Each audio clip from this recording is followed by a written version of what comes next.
The rain hammered against the windows of our little cottage in the Cotswolds, mirroring the storm brewing inside me. For 20 years, Meredith and I had built a life here, a life I thought was solid, unbreakable.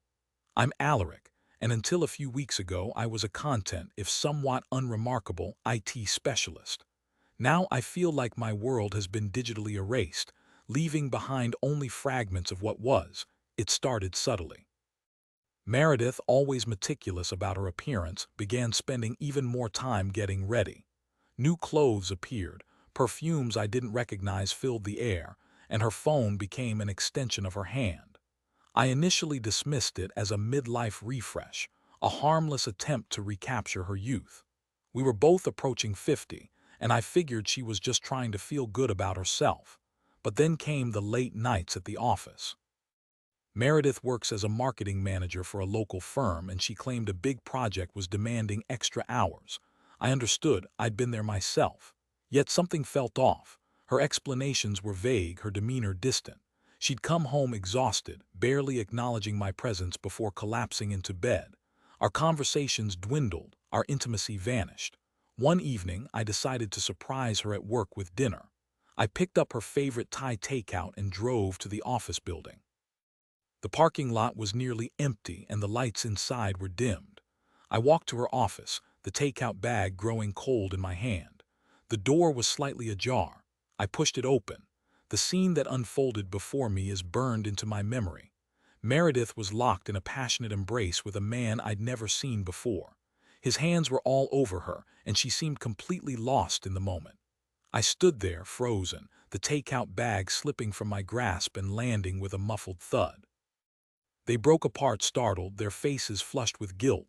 Meredith's eyes widened in horror. "Alaric, what are you doing here?" she stammered, her voice trembling. I couldn't speak. I just stared at her, my heart pounding in my chest. The man, tall and handsome, with a smug look on his face, stepped forward. "Look, mate, it's not what it looks like," he said, his tone condescending. "Not what it looks like."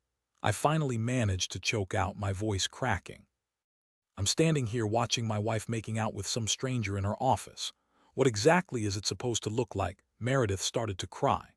"Alaric, please let me explain," she pleaded, reaching for my hand. I recoiled, disgusted by her touch. "Explain what?" "Explain how you've been lying to me for weeks. Explain how you've been betraying me behind my back," I yelled, my voice echoing through the empty office. I didn't wait for her answer. I turned and fled, the image of their embrace seared into my brain. I drove home in a daze, the rain blurring my vision. I felt numb, empty, like a part of me had died. I spent the night pacing the cottage, replaying the scene over and over in my head. How could she do this to me? After all these years, after all we'd been through, how could she throw it all away for some fleeting affair? The next morning, Meredith came home, her eyes red and swollen. "Alaric, I'm so sorry," she said, her voice barely a whisper. "It was a mistake. It didn't mean anything. A mistake." I repeated, my voice laced with sarcasm. "You call that a mistake? You were practically devouring him in your office. That doesn't sound like a mistake to me." She started to cry again. "I know I messed up," she sobbed. "But please, can we talk about this? Can we try to work things out?" I looked at her, really looked at her, and I realized I didn't recognize her anymore. The woman I loved, the woman I thought I knew, was gone. In her place stood a stranger, a liar, a betrayer. "There's nothing to talk about," I said, my voice cold and hard. "It's over, Meredith. I want a divorce," she gasped, her face turning white. "No, Alaric, please don't do this," she begged. "I'll do anything. I'll go to therapy. I'll quit my job. Just please don't leave me." But my mind was made up. I couldn't stay with her, not after what she'd done. The trust was broken. The love was gone. There was nothing left to salvage. The divorce was messy and painful. Meredith fought me every step of the way, trying to convince me to give her another chance. She claimed she was sorry, that she loved me, that she'd made a mistake. But I didn't believe her. I saw the truth in her eyes, the selfishness, the lack of remorse. She was only sorry she'd been caught, not that she'd hurt me. As the divorce proceedings dragged on, I learned more about the affair. The man's name was Quentin, and he was a consultant who'd been working with Meredith's company on a temporary project. He was married himself with 2 young children. The thought of them together, betraying their spouses, filled me with rage. I wanted to confront Quentin to make him pay for what he'd done. But I knew that wouldn't solve anything. It wouldn't undo the pain, it wouldn't bring back the Meredith I'd lost. Instead, I focused on moving on. I threw myself into my work, spent time with friends, and started exploring new hobbies. I even joined a hiking club, something Meredith had always scoffed at. Slowly but surely, I began to heal. The pain didn't disappear entirely, but it dulled, becoming a manageable ache rather than a crippling agony. Then one day I received a phone call from an unknown number. I hesitated before answering, a sense of unease washing over me. "Hello," I said cautiously. "Alaric, is that you?" a woman's voice asked. "Yes, who is this? My name is Bront. I'm Quentin's wife." My heart skipped a beat. I didn't know what to say. "I know about the affair," Bront continued, her voice trembling. "Meredith told me everything." I was stunned. Why would Meredith tell Quentin's wife about their affair? "I'm so sorry, Alaric," Bront said. "I had no idea. Quentin told me he was working late, that he was traveling for business. I believed him." "Why are you telling me this?" I asked, my voice still wary.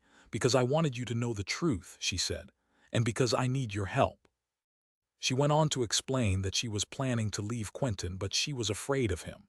He was controlling and manipulative, and she feared what he might do if she tried to leave.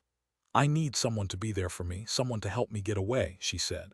"And I thought maybe you could understand." I hesitated. I didn't want to get involved in their mess. I'd had enough drama in my life. But then I thought about Bront, trapped in a loveless marriage with a cheating husband. I thought about the pain and betrayal she must be feeling, and I knew I couldn't turn her away. "Okay," I said. "I'll help you." We met a few days later at a coffee shop in a nearby town. Bront was a petite woman with sad eyes and a weary smile. She looked even more fragile than she sounded on the phone.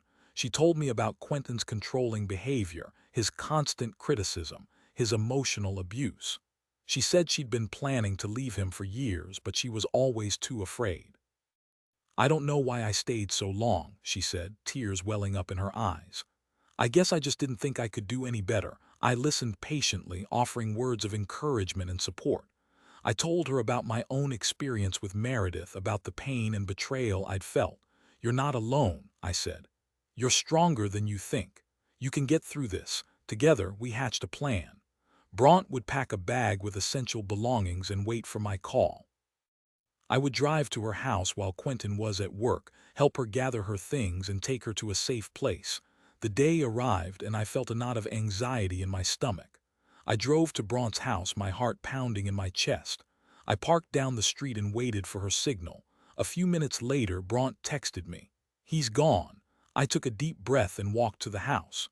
Bront opened the door, her face pale but determined. We quickly gathered her belongings, stuffing them into a suitcase and a few boxes. As we were loading the car, Quentin's car pulled into the driveway. My blood ran cold. "He wasn't supposed to be home for another hour. Go, go, go," Bront hissed, pushing me towards the car. I jumped behind the wheel and started the engine. Quentin got out of his car, his face contorted with rage. "What the hell is going on here?" he yelled, running towards us. I slammed the car into reverse and sped out of the driveway, narrowly avoiding Quentin. He stood there, screaming obscenities as we drove away. I took Bront to a small apartment I'd rented in a nearby city. It was a safe, anonymous place where she could start over. Over the next few weeks, I helped Bront get back on her feet. I helped her find a job, open a bank account, and enroll in a support group for women who had experienced domestic abuse. She was incredibly grateful for my help. "I don't know what I would have done without you," she said, her eyes shining with tears. "You saved my life. I didn't feel like a hero. I just felt like I was doing the right thing. I knew what it was like to be betrayed and hurt, and I didn't want anyone else to suffer the same fate." As Bront began to rebuild her life, I started to see her in a new light. She was strong, resilient, and kind.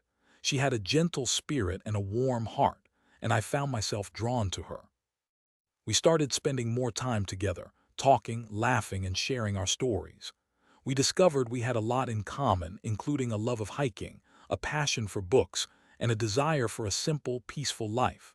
One evening, as we were sitting on her balcony watching the sunset, I reached for her hand. "Bront," I said, my voice trembling. "I know this might be too soon, but I have feelings for you." She looked at me, her eyes filled with surprise and tenderness. "I have feelings for you too, Alaric," she said softly. We kissed.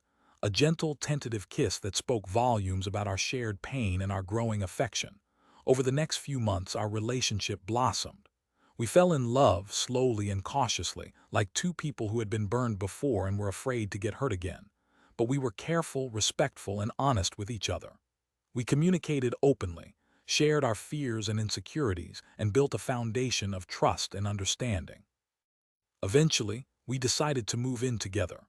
We found a small cottage in the countryside, a place where we could escape the city and enjoy the peace and quiet of nature. And as I sat there, watching the rain fall against the windows of our new home, I realized that life had a funny way of working out. I'd been betrayed and hurt, but I'd also found love and happiness in the most unexpected place. Meredith eventually remarried to a man much older and wealthier than me. I heard through mutual acquaintances that she wasn't happy, that she missed the life we'd built together. But I didn't feel any satisfaction in her misery. I'd moved on and I was finally content. Quentin, on the other hand, lost everything. Brant divorced him, his reputation was ruined, and he was shunned by his friends and colleagues. He ended up moving to another country, a broken and bitter man. As for me, I'm living a life I never imagined, a life filled with love, laughter, and peace. I'm grateful for the lessons I've learned, the challenges I've overcome, and the unexpected blessings I've received. And I know that even though the rain may fall, the sun will always shine again. Looking back, the affair was a catalyst. It shattered my old life, yes, but it also cleared the way for a new one, a better one. I learned that betrayal can be a painful teacher, but it can also lead to unexpected growth and transformation. I discovered my own strength, my own resilience, and my own capacity for love. And I realize that sometimes the greatest gifts come from the most unexpected places. So here I am, Alaric, once a betrayed husband, now a man who has found love and happiness again. My story is a testament to the power of resilience, the importance of forgiveness, and the possibility of finding light in the darkest of times. Life threw me a curveball, but I swung for the fences and hit a home run. To anyone reading this who has experienced betrayal and heartbreak, know that you are not alone. You are stronger than you think, and you deserve to be happy. Don't give up on love, don't give up on yourself, and don't be afraid to take a chance on a new beginning. The sun will shine again. And remember, sometimes the greatest adventures begin with the most unexpected detours.